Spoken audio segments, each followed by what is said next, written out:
नमस्कार। आज मैं अपने साथियों से निवेदन कर रहा हूं, जो क्राइम फ्री भारत मिशन से लंबे समय से जुड़े हुए हैं, जो अपना ऐप नहीं खोल रहे हैं, जो सारगर्भित चर्चाएं और वीडियो उनको परोसे जा रहे हैं, उसे वो नहीं देख रहे हैं। सवाल उठता है कि क्या हमें अच्छा भारत चाहिए, और हमें क्या ये अच्छा भारत, जिसमें 21 महालक्ष्यों के साथ 5 मौलिक अधिकारों के साथ महापरिवर्तित भारत, क्या हमें अपने राजनेताओं के माध्यम से मिल सकता है? या जिन राजनेताओं ने हमें अपने तंत्र से वंचित रखा है, उन्होंने अभी भी हमारे ऊपर गुलामों के वही नियम कानून थोप के रखे हैं, जो अंग्रेजों ने भारतीय गुलामों को अपमानित करने के लिए, उत्पीड़ित करने के लिए, शोषित करने के लिए बनाए थे, और प्रक्रिया में उलझाकर वर्षों वर्ष न्याय के लिए भटकने के बावजूद न्याय ना मिले, इस मकसद से जो नियम कानून बनाए गए थे, आज आजादी के 77 साल बाद वही हमारे ऊपर क्यों थोपे हुए हैं? इस वर्ष जो नए 3 कानून लागू किए गए हैं, उसमें कानून की आत्मा नहीं बदली है। It is old wine in the new bottle. हमारी पुलिस ना आम आदमी को सम्मान दे रही है, ना उसकी बात सुन रही है, ना उसकी एफआईआर लिख रही है। वहीं पर धन बलियों और राजनेताओं के दबाव में दबाव बनाने के लिए झूठी एफआईआर दर्ज हो रही है। एक व्यक्ति की छोटी मोटी गलती हो सकती है, लेकिन 8 और 10 और 12-12 व्यक्तियों, पूरे परिवार को उसमें फंसा दिया जा रहा है।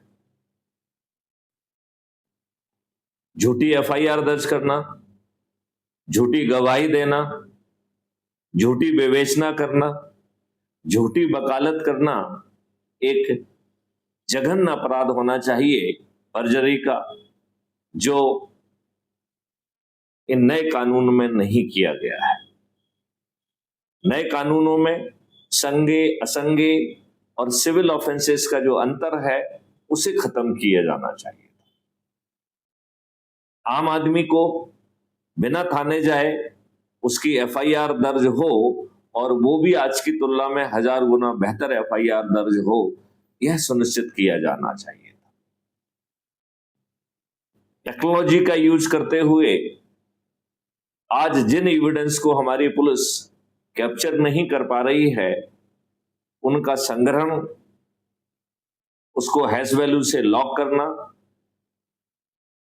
और उसे तत्काल जो है कोर्ट और पुलिस के पास पहुंचाना, और यह सुनिश्चित करना कि आज की जो डीप फेक टेक्नोलॉजी है, वो भी इन एविडेंसेस को मैनिपुलेट करने की स्थिति में ना रहे। 15 दिन में अकाट साक्ष्यों के साथ चालान पेश होना संभव था। अधिकतम 30 दिन में बिना कोर्ट कचहरी के चक्कर लगाए हुए distributed video based trial system के माध्यम से न्याय मिलना संभव था। हमें 2 तरीके के अपील का प्रावधान करना चाहिए था, appeal against the judgment and appeal against the जज। और जब फरियादी अपील अगेंस्ट द जज प्रेफर कर रहा है, इसका मतलब है कि जज महोदय ने उपलब्ध साक्ष्यों को नजरअंदाज करके जानबूझकर अन्याय किया है। ऐसी स्थिति में न्यायाधीश महोदय को स्वयं कटघरे में खड़ा होना होगा और अपने जजमेंट को डिफेंड करना होगा। यदि वो अपने जजमेंट को डिफेंड नहीं कर पाते हैं,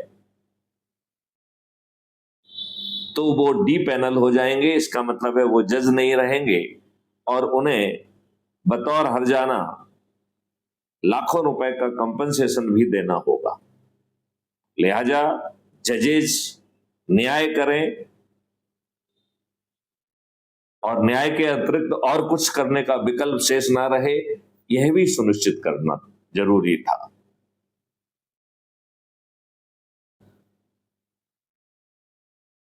तो distributed video based trial system को और अधिकतम 30 दिन में न्याय मिले और जजेस की संख्या, वकीलों की संख्या बाधा ना बने, इसके लिए वकील भी पैनल पर रहेंगे, जजेस भी पैनल पर रहेंगे और फॉरेंसिक साइंस एक्सपर्ट्स भी पैनल पर रहेंगे। लिहाजा किसी की भी संख्या बाधा नहीं बनेगी। बहुत सारे काम पुलिस के अतिरिक्त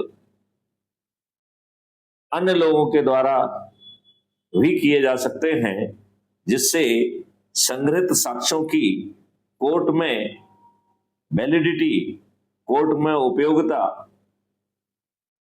और अधिक होगी। आप सभी को ज्ञात है कि statement recorded by the police के द्वारा जो बयान लिखा जाता है उसकी कोई वैल्यू नहीं है। It can not be use for the corroboration, it can only be use for the contradiction. लिहाजा हमें इन सब नियमों को बदलने की जरूरत है। हम एक सर्टेनिटी ऑफ आइडेंटिटी का कानून हमें लाना चाहिए, जिसमें हम प्राइवेसी का फंडामेंटल राइट देते हुए अपराधियों की हर गतिविधि का 360 डिग्री संकलन संभव होता और 5 साल के अंदर हमारे पास इतना डाटा होता कि हम 90% और 99% एक्यूरेसी से अपराधियों को अपराध करने के पहले गिरफ्तार कर सकते। इस डिजिटल चित्रगुप्त को यह बड़ी आसानी से अनुमान लगता कि अब ये व्यक्ति अपराध करने के लिए निकल रहा है, इसके साथ में कौन कौन है, ये किस वाहन से जाने वाला है, ये किस रास्ते का उपयोग करने वाला है और इसकी ऑफेंस का टारगेट कौन है, और फिर 99% एक्यूरेसी के साथ उसे गिरफ्तार किया जा सकता था। इस डायमेंशन को सर्टेनिटी ऑफ प्रिवेंशन का नाम दिया गया।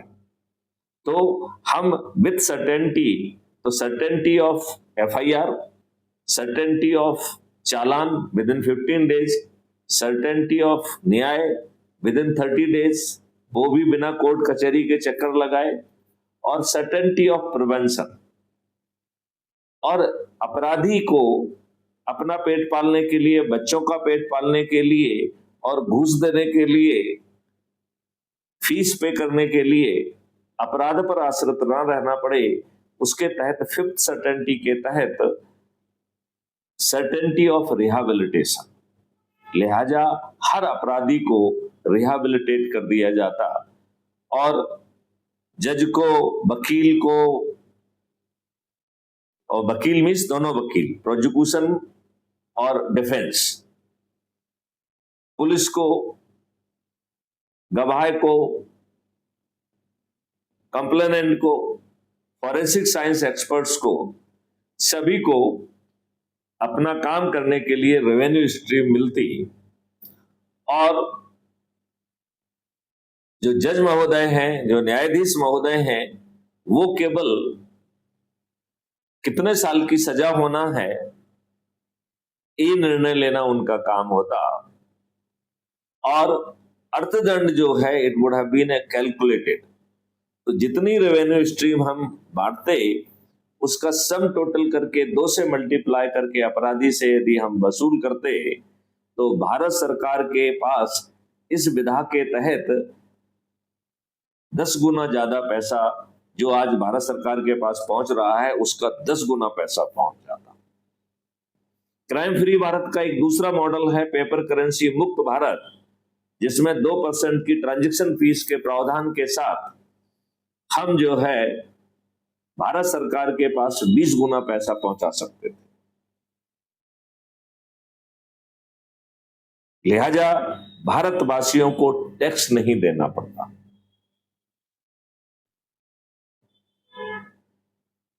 भारतवासियों को कर्ज नहीं लेना होता, क्योंकि हर भारतवासी के 2 अकाउंट होते, एक अर्निंग अकाउंट और दूसरा कॉस्ट सेटलिंग डेबिट अकाउंट। जब उसके अर्निंग अकाउंट में पैसा नहीं है तब उसे अपने डेबिट अकाउंट से ऑटो शॉप के जरिए पैसा मिल जाता, और जैसे ही उसके अर्निंग अकाउंट में पैसा आता वो पट जाता। यदि कोई व्यक्ति अर्न नहीं कर पा रहा है तो सिस्टम उसके पास पहुंचता, उससे बातचीत करके ये निष्कर्ष निकाला जाता कि उसे किस शिक्षा की आवश्यकता है, किस ट्रेनिंग की आवश्यकता है, किन टूल्स, किन इक्विपमेंट्स, किस मशीनरी पर उसे अभ्यास दिलाने की जरूरत है, और फिर टीम बनाकर उसे राष्ट्रीय संपदा के निर्माण में भेजा जा सकता था। और जितनी राष्ट्रीय संपदा का निर्माण होता उतनी भारत विकास निधि एक डिजिटल निधि ऑटो जनरेट होती। लिहाजा क्राइम फ्री भारत की सर्टेनिटी ऑफ रिहैबिलिटेशन के साथ आम आदमी को भी 5 अधिकार मिलते। Fundamental right of employment, fundamental right of health, fundamental right to food, और फूड में भी उसके पास मल्टीग्रेन भी जाता, सब्जियां जाती, फल जाता, दूध, दही, घी, शहद और जीवन वर्धक औषधियां। और फंडामेंटल राइट टू एजुकेशन, जिसके तहत हर व्यक्ति को उसकी काबिलियत के हिसाब से बेस्ट ऑफ द एजुकेशन मिलती। Fundamental right to prosperity and happiness, तो समृद्धि एवं खुशहाली का अधिकार, जिसके तहत हर व्यक्ति समृद्ध होता, हर व्यक्ति खुश होता। और इन 5 फंडामेंटल राइट देने के लिए एक बेसिक चीज है कि लोगों को अलाइन करके जो सिस्टम क्रिएट किए जा रहे हैं वो सब राष्ट्रीय संपदा कहलाते, और उस संपदा को निर्माण करने के लिए हमें धन की आवश्यकता नहीं होती, क्योंकि जितनी राष्ट्रीय संपदा का हम निर्माण करते उतनी भारत विकास निधि ऑटो जनरेट होती। लिहाजा ये 5 फंडामेंटल राइट मिलने के लिए भारत सरकार का 1 पैसा खर्च नहीं होता। तब क्या हमारे राजनेताओं को हमको अच्छा भारत नहीं देना चाहिए? इस पर विचार करने की जरूरत है, और हम सबको संकल्प और शपथ लेना है कि हमें अच्छा भारत चाहिए। मैं आगे आपको समझाऊंगा कि क्या ये आपके आज के राजनेता आपको देंगे या हमारे पास अन्य क्या विकल्प हैं, हम इस पर चर्चा करेंगे।